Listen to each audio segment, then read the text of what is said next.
All right, I had to jump back on for this one because something smells off about this whole Desi Freeman situation over in Porapunka here in Victoria. If you're not aware, the bare bones story is that police came to his home to confront him over some allegations, and he has shot and killed 2 police officers, wounded another, and now there is a manhunt up in that area of the high country. It's big news here, and I'm seeing a lot of different stories and reference points, perspectives. Many are quite rightly offering condolences to the families of the shot police officers and condemning this guy's actions, saying that they hope he gets what he deserves and rots in hell. And on the polar opposite side of that, other people are saying that this was a bloke who has been harassed by the police and the government for years and years and pushed to the absolute edge until he snapped and reacted from self-defense. And then there's other people saying, well, convenient timing, right before a freedom rally and right before this bloke was meant to take the old Premier, Dan Andrews, to court for all of the craziness over the COVID fiasco. So there's a lot of threads here. I don't really know in the slightest, but what I do know is that I can sniff out when the media is twisting a story to suit a certain narrative agenda, to get people to emote, to get them angry, to feel outraged, to suit a particular narrative agenda. And one of the scripts that they're using here is describing this bloke as a sovereign citizen and a conspiracy theorist. If you know anything about legalese speech, you'll know that sovereign citizen as an identity, it's an oxymoron. You can't actually be sovereign and a citizen at the same time. If you don't get what I mean by that, it's a dense convo. I'm not going to go into here. But that aside, it's clear to me that there's a picture being painted against so-called free thinkers or freedom fighters or conspiracy theorists. And of course, they can just slap these labels on anyone who challenges or defies or goes against the grain of supposed authority. And they're instilling the idea that anyone who thinks alternatively to the status quo and who doesn't believe the propaganda indoctrination programs is a threat to society. It's classic Orwellian media tactics. Time and time again, we've seen it all throughout the COVID fiasco, particularly here in Victoria, Australia, where police were carrying out the dirty work of harassing people for merely speaking up on social media, actively targeting peaceful protesters, treating people like criminals for standing up for their rights and standing up against the propaganda machine. Look, yeah, I can empathize that 2 men aren't going home to their families and people are absolutely distraught, outraged, grieving. They want justice. And then also, I get it that people don't have any trust in police whatsoever. For a lot of people,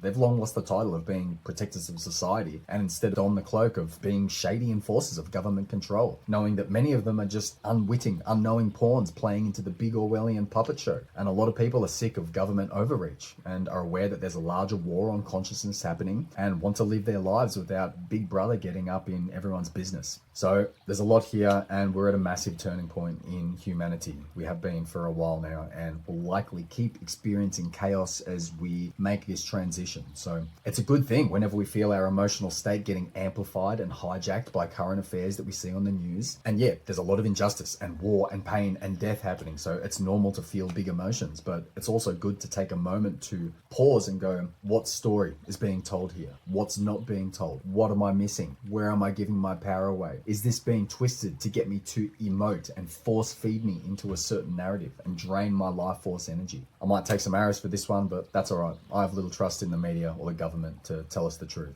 and I try to remain skeptical, try to stay discerning. That's where I stand.